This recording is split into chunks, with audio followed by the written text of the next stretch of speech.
On va passer donc la parole à Tatiana, c'est ça, qui va nous parler donc de la prise en charge des acteurs de violences conjugales. Comment protéger les victimes? Merci. Ah oui, c'est vrai. Ouais. Hop, c'est là-bas la place. C'est là-bas. Hop.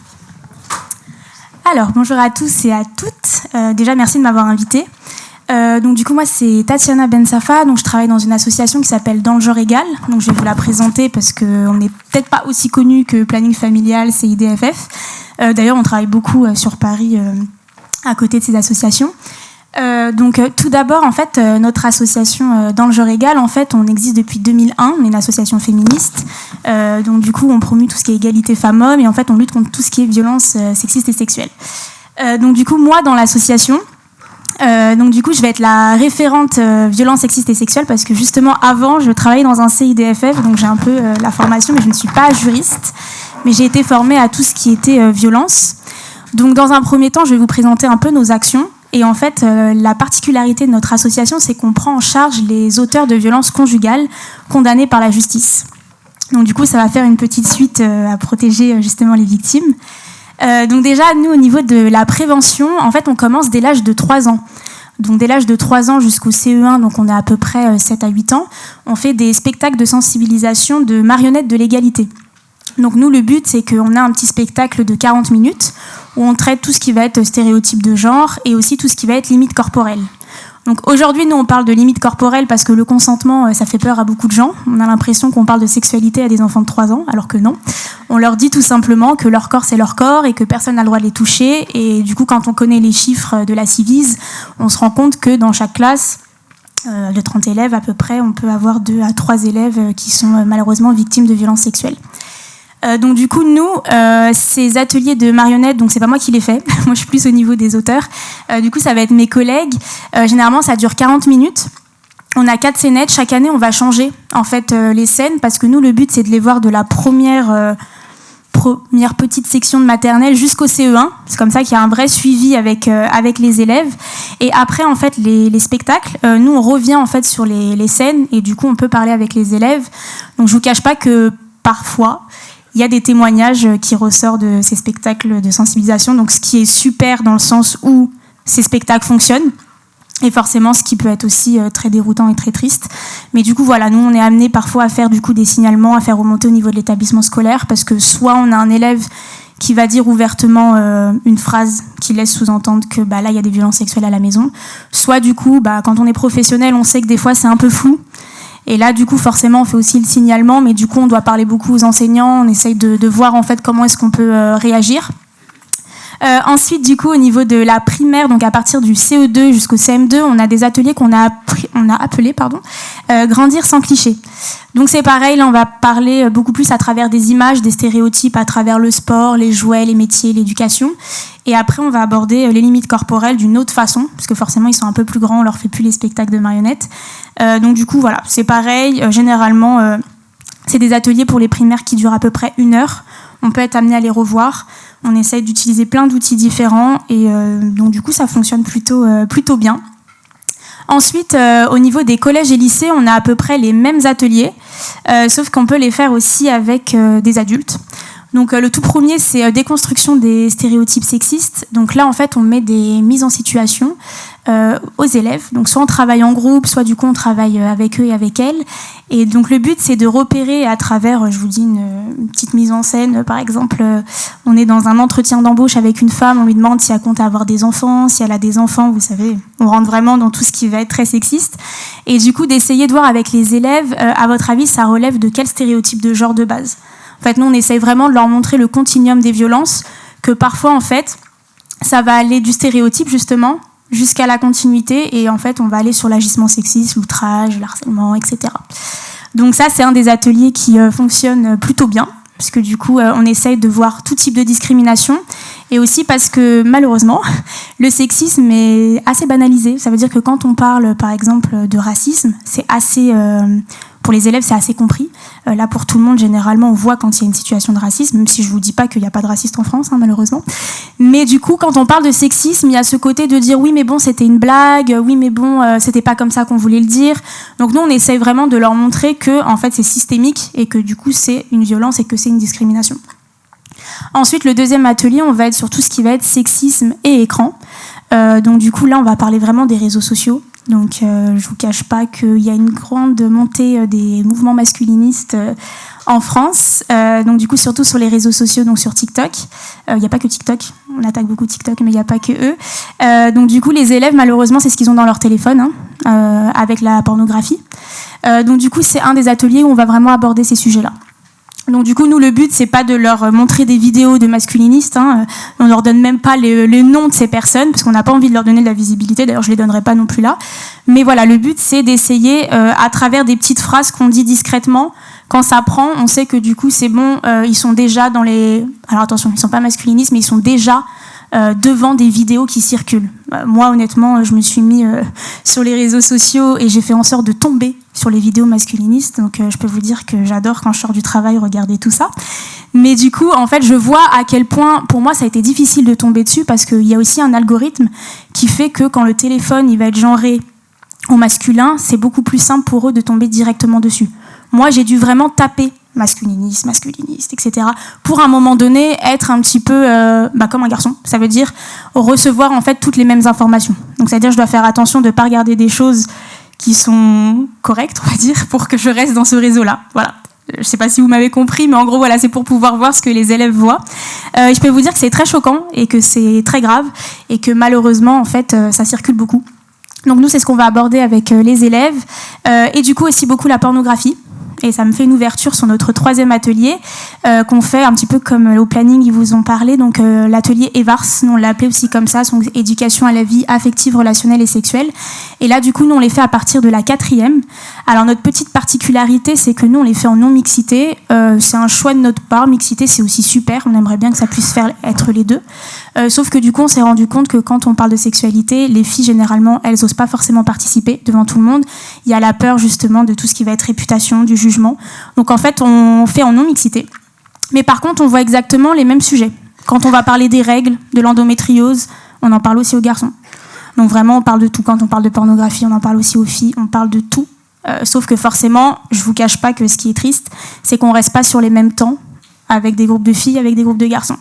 Parce que du coup, forcément, on est un petit peu aussi dans un principe d'éducation populaire et aussi de faire participer les élèves. Malheureusement, les filles, la violence au sein du couple, on met 45 minutes dessus sur ces sujets-là. Les garçons, ça met 5 minutes.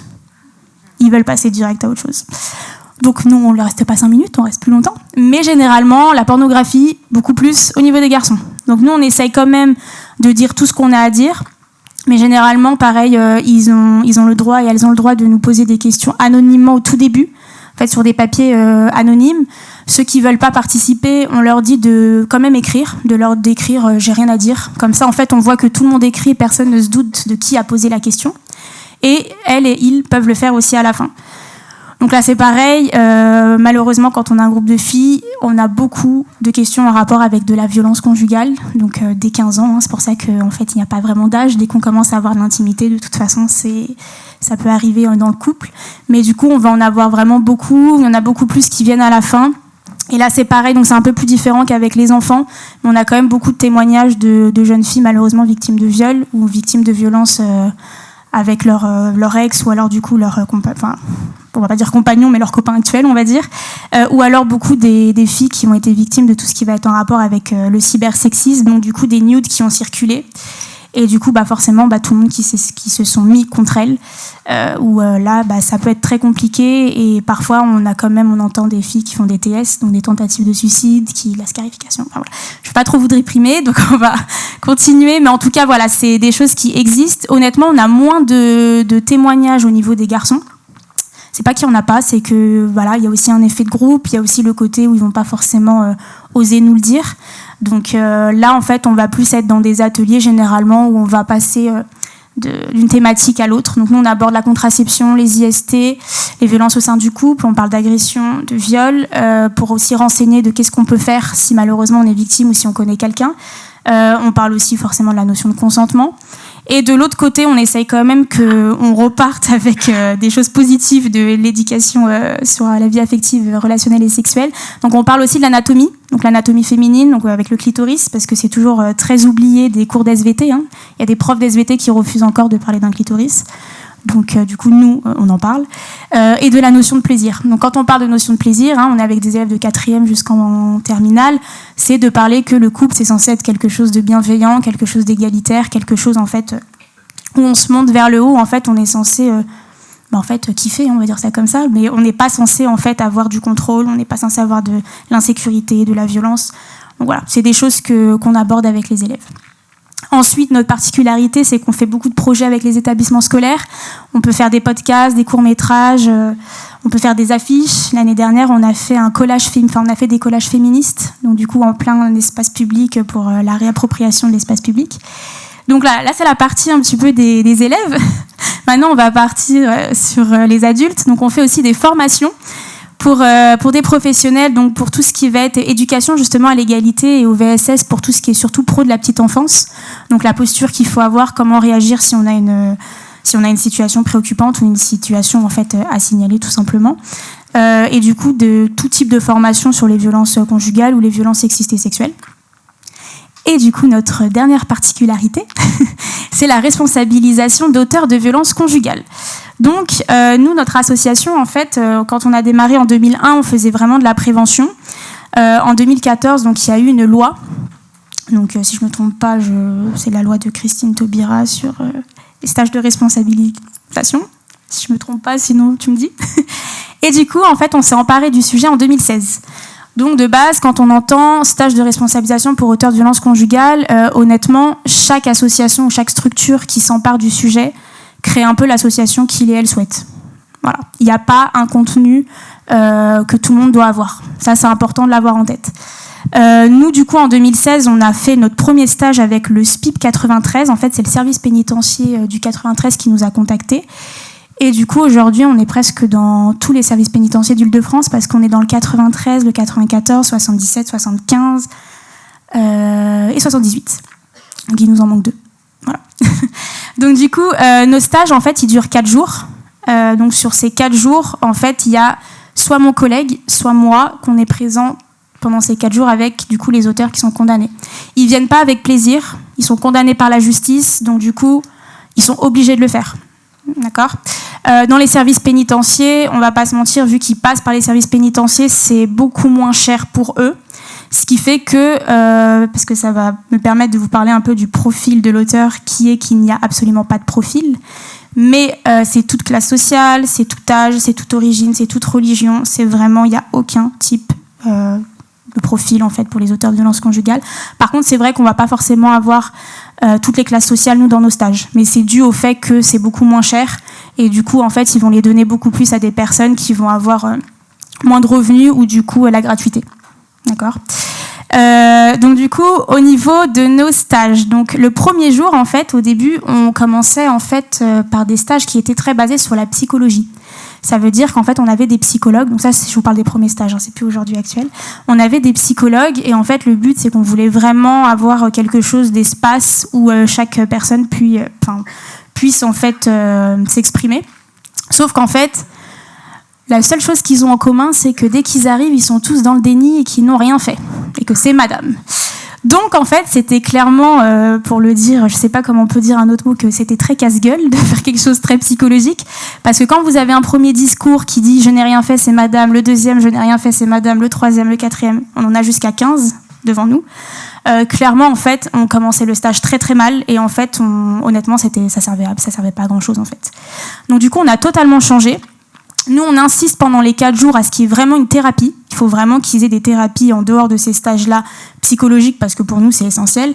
Par contre, on a vraiment tourné ça de manière sociologique. Ça veut dire que le premier jour du stage, toute la journée, on est sur un atelier gestion des émotions et de la colère. Donc du coup, avec une formatrice en communication non violente. Donc nous, le but, là, c'est vraiment de parler des émotions en général, surtout de la colère. Mais du coup, en fait, on est face à des hommes qui ont une éducation aussi genrée, où c'est très compliqué pour parler des émotions. Attention, je ne suis pas du tout en train de les minimiser, hein. Vous allez voir, je vais continuer après. Donc forcément, là, le but, c'est vraiment d'identifier les émotions. On se rend compte qu'il y a un très grand problème à ce niveau-là. Ça veut dire que, je vous dis un truc tout bête, il y a un des exercices où on pioche une carte. Par exemple, la carte, ça va être je me suis senti blessée. Donc le but, c'est de dire est-ce qu'un jour dans votre vie, vous vous êtes senti blessé ? Du coup, il n'y en a aucun qui s'est senti blessé. Voilà. Il y a une autre carte, je vous fais des généralités par contre. Il y a une autre carte, ça va être je me suis sentie terrorisée. Ils n'ont jamais été terrorisés. Je vous laisse imaginer si on faisait le même exercice, parce que moi je l'ai fait dans un groupe de parole pour des femmes victimes. Je me suis sentie blessée et terrorisée généralement. De toute façon, ça parle à tout le monde, généralement. Donc c'est très compliqué juste avec des cartes de pouvoir parler des émotions. Donc nous, en fait, on doit participer. Ça veut dire que nous, d'une certaine façon, quand on pioche les cartes, on doit aussi se livrer un petit peu. Donc forcément, je vous cache pas qu'on invente aussi ce qu'on va dire. Je vais pas me confier sur ma vie privée avec des personnes en face de moi que je connais pas. Mais en fait, on doit se livrer pour qu'ils puissent donner. Donc, généralement, ce jour-là, ils se détendent, ça commence un petit peu à s'exprimer, ils commencent à se confier. Des fois, et en fait, on va avoir ce qu'on appelle des leaders. Ça veut dire que dans le groupe, c'est soit on aura des leaders négatifs. Je peux vous dire que si on a des leaders négatifs pendant 4 jours, c'est horrible. Si on a des leaders positifs, quand je dis positifs, ça veut dire que c'est des personnes qui sont déjà dans un cheminement de se dire j'ai fait quelque chose, ils le reconnaissent un minimum. Il y a quand même le mais, parce qu'ils vont vous dire en effet, je l'ai fait, mais déjà là, on a avancé. Donc généralement, on va leur laisser de la place, on va essayer de faire en sorte qu'ils poussent les autres vers le haut. Quand on a des leaders négatifs, on essaye honnêtement de les brider un petit peu. Ça veut dire qu'on n'essaye pas trop de leur laisser de place. Dès qu'ils parlent, on essaye de leur dire de se taire et d'apporter quelque chose. Et il y a aussi forcément la menace de l'exclusion et du fait qu'ils ne remplissent pas leur peine s'ils sont virés. Donc voilà, donc ça c'est le premier jour, c'est vraiment pour qu'ils arrivent, qu'ils soient détendus, qu'on se dise on va passer 4 jours ensemble. Le deuxième jour, on a une juge d'application des peines ou une procureure qui vient le matin pour un atelier justice. Alors là, on les avait détendus, ils sont plus du tout détendus. Donc du coup, pendant 1 heure, ça va être donc une procureure ou une juge d'application des peines qui va expliquer comment fonctionne la justice. Donc du coup, c'est aussi leur répondre à leurs questions. Ça veut dire qu'on ne refait pas le procès, même s'ils essayent, mais le but c'est vraiment de leur amener en fait des réponses, parce qu'il y en a déjà qui viennent pas à leur propre procès, il y en a qui comprennent pas comment ça se passe, et il y en a qui sont encore dans le déni. Donc généralement la personne va répondre. Pareil, nous on revient aussi sur, vous savez, les mesures d'éloignement. Donc en fait, là, les auteurs de violences conjugales ne comprennent pas que quand eux, ils n'ont pas le droit d'aborder madame parce que c'est une interdiction, ils comprennent pas que la victime, elle n'est pas interdite, donc quand elle revient vers eux, ils vont dire que du coup, c'est de sa faute. Donc nous, on doit tout remettre à zéro et expliquer que la victime n'est condamnée à rien et que du coup, si elle envoie un message, si elle appelle, ils n'ont pas à répondre. Parce qu'en fait, il y a un phénomène, l'emprise. Nous, on leur explique d'une façon... je ne vais pas vous l'expliquer comme, par exemple, à vous ou à des professionnels. Nous, le cycle des violences, l'emprise, on ne l'explique pas du tout aux auteurs de violences conjugales. On l'explique de manière très floue, parce qu'en fait, c'est clairement comme si on leur donnait une arme. D'expliquer à quelqu'un comment on peut manipuler et comment on peut garder une personne, moi, en tout cas, je ne ferais pas les stages si on devait l'expliquer. Donc ça, c'est de notre part, en fait, c'est un refus de notre part de l'expliquer. Maintenant, par contre, on en parle. On explique pourquoi une femme victime ne va pas partir. Donc il y a un phénomène d'emprise, il y a quelque chose de psychologique, il y a aussi l'économie, il y a aussi la peur, il y a aussi plein de choses. Donc ça, on va l'aborder. Mais par contre, on ne va pas leur montrer le schéma, on ne va pas leur montrer le cycle, parce que ça ne paraît pas, mais moi, je ne me sentirais pas à l'aise de parler de ça, sachant que, désolée de vous l'annoncer, mais la plupart des auteurs que j'ai sont encore avec leurs compagnes, qui sont victimes. Donc du coup, je ne peux pas leur donner ça. Comme arme, ce n'est pas possible. Donc ça, c'est du coup après la procureure. Généralement, on va parler des conséquences des violences conjugales sur les victimes. Donc là, au début, on parlait vraiment des conséquences en général. Vous savez, on faisait un peu ce qu'on voyait en ligne, avec des témoignages, avec tout ça. Honnêtement, on est sur des personnes qui sont très égocentrées, qui sont dans un déni. Moi, maintenant, on attaque beaucoup sur la responsabilisation. On parle de conséquences aussi qu'il va y avoir directement sur les auteurs. Ça veut dire toutes les conséquences qu'ils peuvent avoir. Et là, on leur dit, là, tout ce que vous venez d'apprendre, vous multipliez par 3, voire par 4 sur une victime, en fait. Donc tout ce qui va être au niveau de la santé, tout ce qui va être au niveau de l'économie, de la psychologie, sociale, tout. Au début, on va les centrer. Donc ils vont dire, oui, c'est vrai, on souffre, oui, il y a ça, oui, il y a ça, oui, il y a ça. Puis on leur dit, ok, donc ça, c'est ce que vous avez là. Et maintenant, on va le multiplier pour les victimes. Généralement, dans ce sens-là, ça fonctionne un petit peu. Je ne vous dis pas qu'ils ne sont plus dans le déni. Ils commencent un petit peu à s'ouvrir. Ensuite, on va vraiment insister sur la responsabilisation, de dire qu'en fait, nous, on ne peut pas entendre des discours en arrivant, alors qu'il y a eu un procès. Qui dit qu'il y a eu un procès, dit qu'il y a quand même plein d'éléments. Nous, d'ailleurs, j'ai oublié de préciser, on ne sait pas du tout pourquoi ils sont là. On ne le sait pas, on a des personnes devant nous, on ne sait pas pourquoi ils ont été condamnés. Il y a certains SPIP avec qui on s'entend très bien, et du coup, on leur demande juste de nous dire s'il y a des particularités. Je vous dis une des particularités, la dernière fois, j'avais un proxénète. Donc, vous voyez, c'est super. Hein, donc, c'est pas la même chose que du coup, on est sur quelqu'un qui était en couple avec quelqu'un, donc du coup, il y avait du proxénétisme. Mais forcément, quand vous abordez sur les 4 jours, vous abordez sur un angle aussi général. Okay, c'est pas tout le monde qui va être proxénète. Donc, quand on ne le sait pas, c'est-à-dire que cette personne, elle est là, on parle jamais de ce qu'elle a fait, elle se sent pas du tout concernée. Vous voyez ? Donc, nous, en fait, on demande de le savoir anonymement, de savoir quel type de violence il y a eu dans la salle. Donc, par exemple, cyber, économique ou autre. Comme ça, on va vraiment encore plus accentuer dessus. Parce qu'on on parle de tout, mais on va plus accentuer encore dessus. Donc ça, c'est pour la deuxième matinée. L'après-midi, justement, on a une personne du centre de santé sexuelle, donc une conseillère conjugale et familiale, qui vient intervenir pour parler du couple et de ses représentations. Je peux vous dire que ça fait mal aux oreilles, mais du coup, là, on est vraiment sur un atelier où on va parler du couple en général. Donc nous, le but, c'est quand même de les laisser forcément parler. Par contre, on leur dit que dès qu'il y a un rappel à la loi à faire, donc que ce soit la violence, du contrôle, tout ce qui est en rapport avec ça, forcément, on va les couper.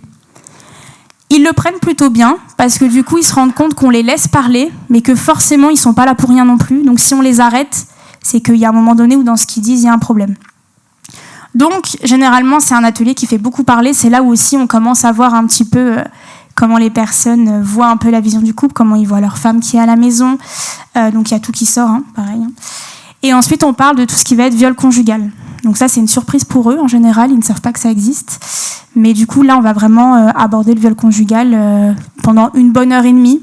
Parler de sexualité aussi après pour expliquer qu'un viol, c'est pas une pratique sexuelle, c'est pas de la sexualité, c'est pas consenti. Et que du coup, en fait, on n'est pas sur 2 personnes qui sont ensemble. Donc là, vraiment, ça va être le but de l'après-midi. Le lendemain, du coup, le matin, on va être sur un atelier qui va être prendre soin de soi, c'est avec une art thérapeute. Donc là, le but, c'est qu'en fait, on va faire un atelier gravure. Donc, pourquoi on fait cet atelier ? Parce qu'on les prépare à l'après-midi. Tout est très calculé. Donc du coup, là, le but aussi, c'est que les hommes, on leur a appris, quand vous êtes énervé, il faut faire du sport, il faut faire toujours quelque chose, en fait, avec beaucoup d'adrénaline. On est toujours dans les mêmes conceptions. Nous, là, on leur dit pendant 3 heures de se poser et, en fait, de composer. Alors, généralement, le premier jour, quand on leur dit qu'on va faire un atelier d'art-thérapie, ils nous regardent. Ils nous disent, mais ils sont complètement fous, eux, en fait. Et en fait, c'est un des ateliers qui plaît le plus. On se demande pourquoi, hein, c'est pas un atelier où ils doivent parler de ce qu'ils ont fait. Donc du coup, en fait, ils se sont posés et là, en fait, ils se rappellent un peu comment est-ce qu'on redescend en pression, comment du coup on est calme, comment est-ce que du coup on peut aussi prendre du plaisir en étant posé, ne pas faire que du sport. Donc on leur dit, c'est très bien de faire du sport, mais en fait, les hommes, malheureusement, on leur dit jamais à un moment donné, posez-vous, respiration, on se calme, on fait autre chose. Et là, du coup, quand ils sont très bien détendus, l'après-midi, on a une psychomotricienne qui vient et là, on parle des violences conjugales, la conséquence des violences conjugales sur les enfants. Donc là, c'est un atelier qui est très, très, très, très touchy. Parce que vous avez des auteurs qui sont privés de voir leurs enfants. Hein. C'est logique en même temps, parce que nous, on partage exactement ce que ma collègue a dit. Hein. C'est que quand on est violent, l'enfant, il est victime, tout autant que madame, même si du coup, il ne l'a jamais touché directement. S'il a été présent, quoi qu'il arrive, il est victime. On ne peut pas être un bon mari avec être un bon père, c'est pas possible. Si on a été violent, on n'est pas non plus un bon père. Donc ça, ils le comprennent très bien quand on commence l'atelier. Et c'est un des ateliers où en fait on a quand même une psychomotricienne qui a travaillé dans une PMI avec beaucoup d'enfants.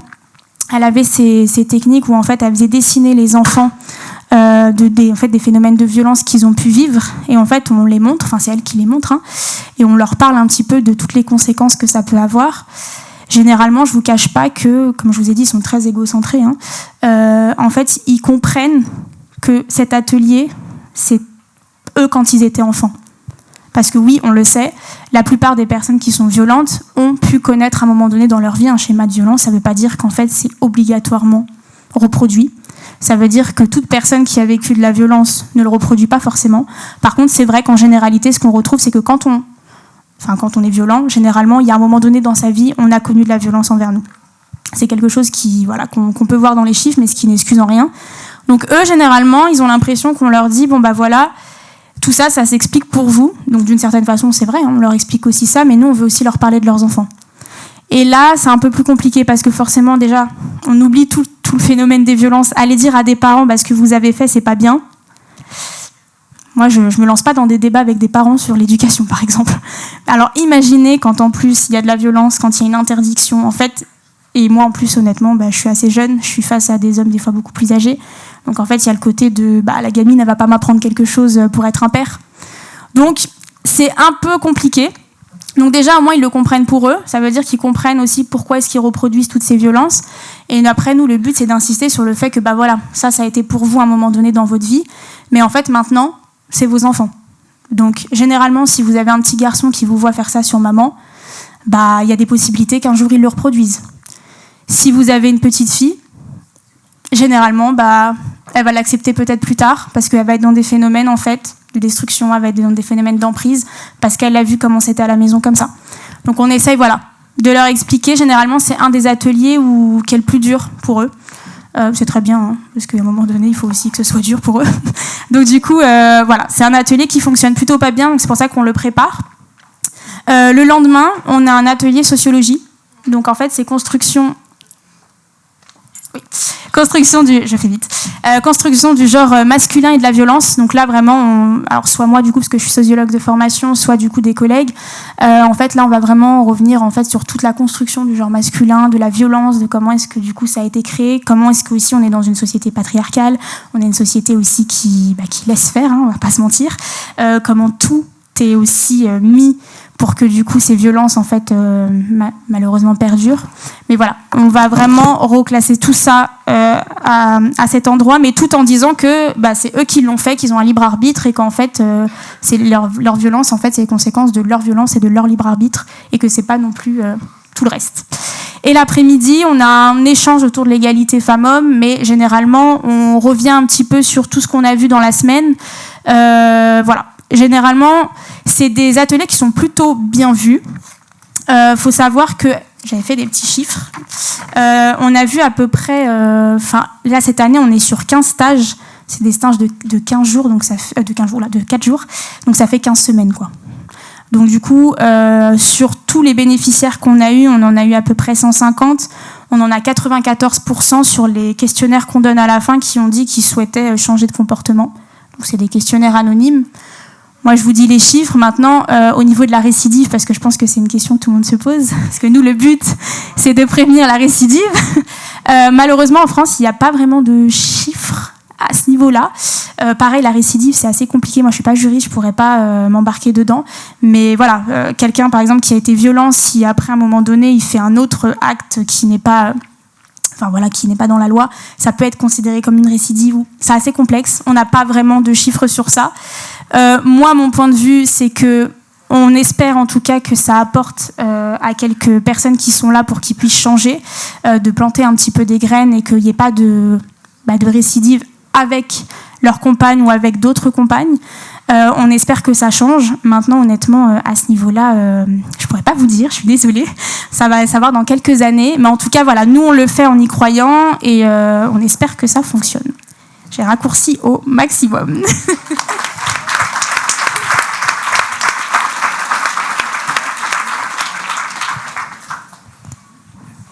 Bien, merci Tatiana. Donc, avant de vous donner la parole pour des questions, moi ce que je retiens, c'est que dans ton intervention, que le travail de sensibilisation, de prévention et la lutte contre les discriminations et les violences sexistes et sexuelles doivent démarrer le plus tôt possible, c'est-à-dire de préférence dès l'école maternelle. parce que c'est à partir donc, de 3 ans, 4 ans qu'il faut sensibiliser, pas seulement les filles, mais les filles et les garçons. Et ça, c'est quelque chose de très important. Le deuxième point, sur lequel effectivement donc, les avis peuvent être divergents, c'est que la société, bien sûr, elle est là pour veiller, pour défendre les victimes et pour punir ceux qui commettent des actes, mais en même temps, elle a un rôle aussi de corriger, de réparer et aussi d'éviter la récidive. Ce n'est pas quelque chose de facile et vous avez du courage de proposer ces stages parce que j'imagine effectivement face à des personnes, même si vous ne connaissez pas l'histoire de chacun, c'est très difficile d'aborder des questions avec des gens qui, de prime abord, on va dire, mais c'est des crapules. Mais vous avez du mérite et il faut continuer parce que la société doit aussi récupérer le maximum de gens parmi ces gens-là pour éviter la propagation du phénomène des violences et de la récidive. Voilà. À vous de poser vos questions donc, à Tatiana. On a 10 minutes.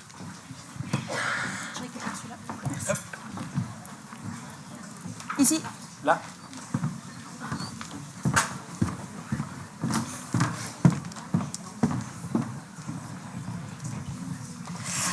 Merci beaucoup pour votre présentation. J'ai regardé un petit peu le site. Ça a l'air très, très intéressant. Super. Tout ce que vous proposez à l'association. On avait pas mal parlé tout au long de cette journée de la participation des pères quand les femmes qui sont victimes parlent à d'autres femmes. Vous n'avez pas les chiffres, mais est-ce que vous avez des retours d'hommes qui ont suivi ces stages et qui ont changé ?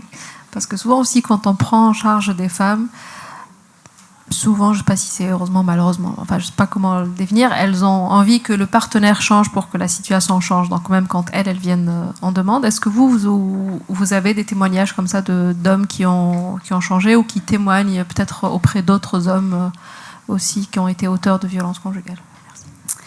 Alors, je peux vous donner 2 réponses, une professionnelle et une personnelle. Du coup, on n'a pas vraiment de retour. Ça, c'est ma plus grande frustration.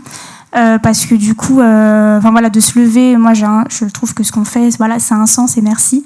Mais du coup, non, on n'a vraiment pas de retour. Honnêtement, de tous les stages que j'ai fait, après, ça fait 2 ans que j'en fais, j'en ai que un qui a dit ouvertement que ce qu'il avait fait, c'était de la violence et qu'il avait trouvé que la justice a été même gentille avec lui et que il regrettait. C'est le seul que j'ai eu. J'en ai pas eu d'autres. Donc, désolée de vous déprimer. D'un point de vue personnel, il y a des hommes qui nous disent qu'ils ont envie de changer. Donc à la fin de la semaine, nous on est quand même dans une bienveillance. Nous, le but, c'est aussi de jongler entre la posture de... Voilà, c'est pour ça que j'ai insisté sur le profil. Il n'y a pas de profil parce que vous pouvez être devant des personnes qui sont très sympathiques. Vous allez rigoler, on n'est pas sur 4 jours de tension. Mais d'ailleurs, moi je suis ravie pour le coup d'avoir travaillé d'abord dans un CIDFF avec des victimes. Parce que du coup, comme ça, j'ai toujours les victimes en tête. Parce que malheureusement, on est humain.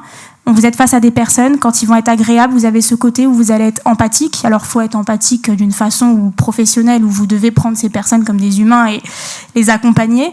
Mais c'est vrai que parfois, en fait, vous allez vous dire « Ah, mais je me demande ce qu'il a fait parce qu'il a l'air gentil. » Vous voyez ?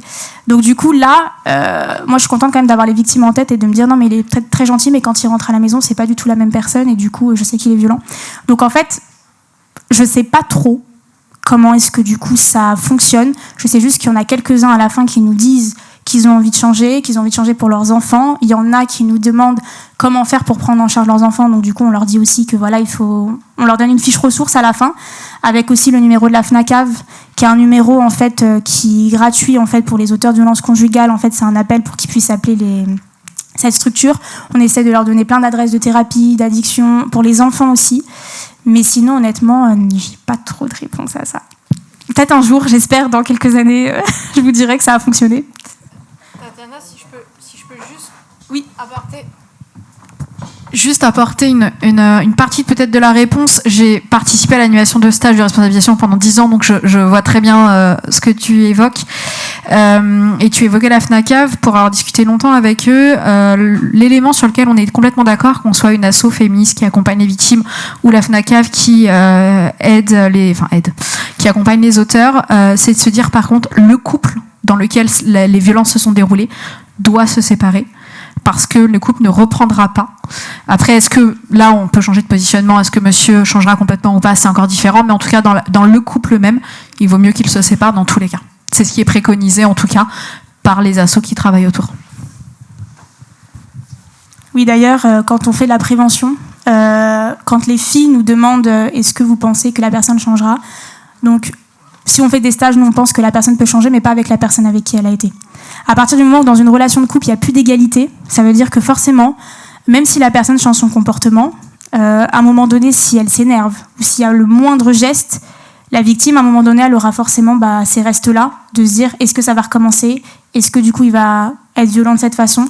Donc nous, là, le but, c'est vraiment qu'il ne soit plus en couple. Mais comme je vous ai dit, la plupart des hommes que j'ai, ils sont encore en couple avec madame. Et ça, malheureusement, on essaye d'insister toute la semaine en disant qu'il faut se séparer, mais eux ne veulent pas les laisser, malheureusement. Au fond, là-bas.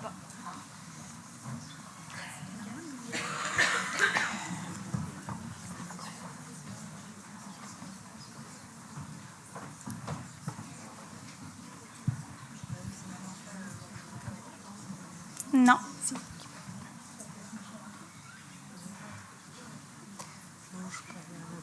Et là, oui. Oui.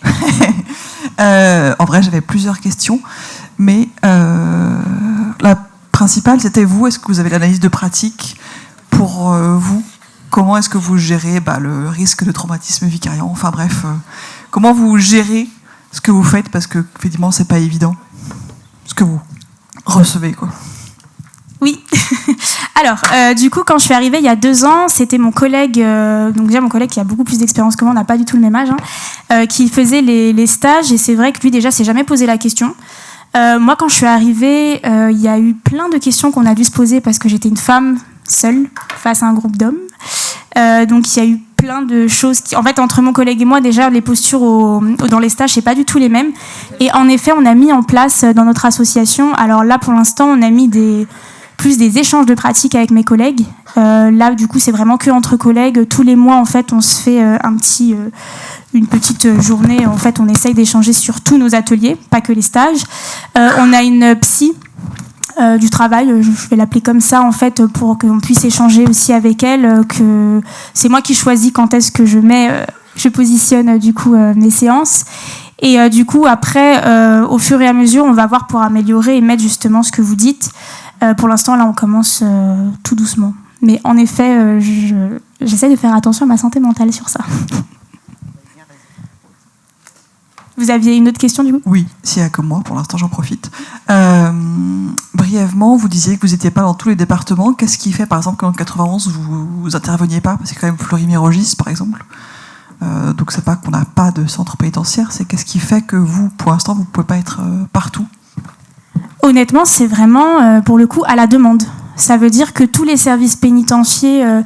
je pense qu'on a fonctionné comme ça au début. En fait, d'abord, ça a commencé par le 93. Après, vous savez, il y a beaucoup de gens qui bougent un peu. Quelqu'un du 93 a dû aller, je vous dis une bêtise, dans le 94, ils nous connaissaient, ils nous ont fait venir. Et du coup, pour le moment, dans le 91 et le 95, on n'y est pas du tout. Et dans le 92, pardon, je l'ai oublié. Mais honnêtement, c'est avec plaisir. Et justement, moi, là, mon but en fin d'année, c'est d'essayer de les contacter pour en mettre en place dans d'autres services pénitentiaires. Après, je vous cache pas que... le budget. Mais du coup, il n'y a rien qui nous empêche, à part le fait qu'ils ne sont pas encore venus vers nous, parce que comme j'ai dit, il y a beaucoup de stages. Il y a des structures qui font des stages, des fois, qui n'ont rien à voir avec nous. Il y en a qui vont faire 4 jours de tout ce qui va être gestion des émotions et de la colère. Il y en a d'autres, ça va être beaucoup plus psy. Il y en a... il y a des stages qui durent une demi-journée. Donc, je vous dirai pas ce que j'en pense. Mais donc voilà, c'est avec plaisir qu'on ira dans les autres structures. Je vais essayer de les contacter, et s'ils nous contactent, ce sera super. Et d'ailleurs, on intervient aussi dans des centres de détention, ça peut arriver. Donc vraiment, on n'est vraiment pas fermé à l'idée. Là, on va peut-être aller à Marseille, pour le coup. Merci. Et ma dernière question, c'était avec les nouveaux programmes EVARS. Moi, je fais partie du planning familial de l'Essonne. On ne peut plus animer en primaire. On ne peut plus rentrer dans les écoles primaires, on va dire. Vous y arrivez encore, du coup, à pratiquer vos animations, vos ateliers, etc. Alors, nous, on y arrive parce que du coup, on fait des... Alors, ça paraît très bizarre, mais comme on fait des spectacles de marionnettes, il y a un petit peu les deux... C'est-à-dire qu'il y en a qui se disent « Oh, c'est un spectacle ». Et il y en a d'autres qui voient les réseaux sociaux et qui s'attendent à voir, vous savez, le cliché, une troupe, cheveux bleus, tout ce qu'ils disent un peu sur les réseaux sociaux. Et qui pensent qu'on va... Il y en a des directrices d'école qui veulent voir le spectacle avant parce qu'ils veulent pas qu'on parle de sexualité ou de masturbation. Donc non, on ne parle pas de ça. Personne ne parle de ça dans les professionnels. Mais du coup, non, pour l'instant, on n'a pas de souci. Par contre, oui, ils demandent l'agrément de l'Académie nationale, généralement du département. Nous, pour l'instant, ça passe parce que c'est un spectacle, je pense, honnêtement. Mais on voit en fait l'inquiétude depuis février-mars, quand on a commencé à entendre un peu tout ça, où on a même des collèges où nous, de base, quand on fait des EVARS, on préfère que les enseignants ne soient pas présents, parce que forcément, on parle de sexualité, on n'a pas envie que les enseignants entendent ce que les élèves disent. En fait, c'est cette année où ça a commencé à poser problème, où il y en a qui nous ont dit qu'ils ne voulaient pas nous laisser seuls avec eux, ce qui est aussi normal pour des questions d'assurance, mais eux, c'était plus pour le fait qu'ils veulent absolument entendre ce qu'on dise au cas où on montrait des images pornographiques. Donc en fait, on voit qu'il y a tout un truc de fake news, comme je pense que ce que vous voulez aussi. Pourquoi aussi il y en a qui refusent, mais en tout cas, pour le moment, nous, il n'y a pas de souci. Après, on n'est pas sur tous les départements pour les spectacles de marionnettes. Je crois que dans le 91, pour le coup, on y est très très peu. Donc c'est peut-être ça. Mais en tout cas, pour tous les autres, honnêtement, on est à peu près à 200 spectacles dans toute l'Île-de-France. Donc pour le moment, ça fait que d'augmenter.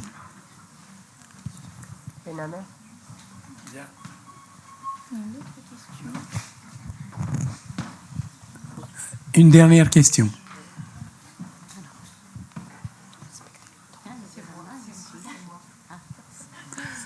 Bonjour, merci beaucoup. Merci pour tout ce qui a été dit et fait jusqu'à présent. Simplement, moi, j'avais une question. Ça va peut-être paraître curieux. Oui. Voilà. Là, pour les stages obligatoires, en fait, la justice est passée par là. Beaucoup de messages sont passés par là. Est-ce qu'il peut vous arriver, alors je le dis avec beaucoup de précautions, Allez-y. Est-ce qu'il peut vous arriver, puisqu'on est effectivement là au stade, je dirais pas de la distance, mais au moins de la réparation, en vue de laisser sortir ces personnes, et comme vous l'avez dit, souvent, il y a le souhait, et même pour l'épouse, malgré le risque qu'elle prend également auprès de ses enfants, et on sait combien les mères sont protectrices et font beaucoup, à la limite, elles cherchent souvent, lorsqu'il y a des enfants, protéger plus leurs enfants qu'eux-mêmes. Donc, est-ce qu'il peut vous arriver de voir ces personnes comme des victimes? Je m'explique. Les auteurs? Comme des victimes, oui, comme des victimes, au stade où on en est, de leur enfance, de leur parcours, et de ce qui a pu les amener, alors vous le dites lorsque vous parlez de leurs émotions, etc., mais de faire, essayer de susciter chez eux la fibre, j'ai envie de dire, empathique. Est-ce qu'il peut vous arriver à un moment du stage, vers la fin, vers le milieu, de pouvoir les voir comme des victimes, voilà, et de pouvoir presque les voir comme des enfants qu'il faut remettre sur le droit chemin encore et encore? Merci. Alors, je vais dire oui et non. Alors du coup, en effet, moi ce que je remarque, et ça va aussi avec la question de madame, c'est que forcément, c'est très énergivore, surtout, je ne vous cache pas, en tant que femme, pendant 4 jours, vous entendez des atrocités. Donc du coup, j'essaye de bloquer un peu mon cerveau. Mais j'essaye de les faire... En fait, j'essaye, oui, de déclencher leur empathie. Comme j'ai dit, la petite technique que j'ai eue de parler d'abord des conséquences qu'il y a des violences sur les auteurs, parce qu'il y en a, même si ça n'a rien à voir avec les victimes, j'essaye de les recentrer pour qu'ils écoutent et en fait les prendre, c'est aussi des manipulations, on va pas se mentir, d'essayer justement de les prendre avec moi pour qu'une fois qu'ils sont dedans et qu'ils me disent en effet, ça vrai de dire bah voilà, pour madame c'est encore pire, et là du coup on essaye justement, en fait on a les portes battantes qui sont ouvertes, on est rentré, on peut les avoir. Donc à plusieurs reprises en effet j'essaye d'avoir le côté empathique, donc voilà, on bouge un petit peu, on essaye de voir comment on peut faire. Par contre honnêtement, moi je les vois pas du tout comme des victimes. Par contre, quand je parle, des fois on a des témoignages qui vont parler de leur enfance, on leur explique aussi le fait que quand on est auteur de violence conjugale, on l'est pas pour la vie. Donc déjà, le but, nous, c'est qu'on voit le futur, c'est que ça s'arrête là. Mais qu'on a pu être à un moment donné une victime. Donc, par exemple, je dis une bêtise, il a été victime à 7 ans, c'est une victime. Quand il va me parler de son discours, il sera victime à ce moment-là. Par contre, moi, ce que je vais refuser, c'est, comme j'ai été victime à 7 ans, du coup, j'ai fait ça. Donc, oui, bien sûr, je sais que c'est pas ce que vous dites. Hein. Mais du coup, là, par contre, moi, j'ai pas l'empathie en victime. Et je dis, là, à ce moment-là, vous avez été auteur de violence, là, en l'occurrence conjugale. Mais honnêtement, non. Après, quand j'ai commencé les stages la première fois et que j'ai vu, je vous cache pas, voilà, je suis humaine. Quand vous entendez des personnes se confier, vous les voyez. On est humain quand on voit des gens, voilà, qui sont stressés, qui sont pas bien, on les regarde un peu avec un regard, et c'est pour ça que je suis quand même contente d'avoir travaillé d'abord avec des victimes, parce que je les ai toujours en tête, et malheureusement il y a des victimes que j'oublierai jamais. Donc en fait, à chaque fois que j'ai un peu ce moment d'empathie un peu trop fort en me disant ouais, et après non, en fait, à ce moment-là, il a été auteur de violence conjugale, ça veut pas dire que je lui souhaite pas après qu'il continue et que ça s'arrête là et qu'après justement il y a que du bonheur. Mais en tout cas, je le classerai jamais un auteur de violence conjugale en tant que victime au moment de ces faits et quand je le vois après. Mais si on parle de son enfance, bien sûr, il a pu être victime. Mais là, madame, en ce moment, elle est victime et du coup, moi, c'est elle que j'ai en tête à chaque stage. Et toujours, nous, le but des stages, c'est vraiment de prendre en charge d'une certaine façon éloignée les femmes victimes de violences conjugales. Ouais. Donc, jamais je verrai un auteur de violence conjugale en victime, sinon j'arrête les stages, c'est pas possible pour moi. Bon, merci Tatiana, au moins c'est une réponse franche.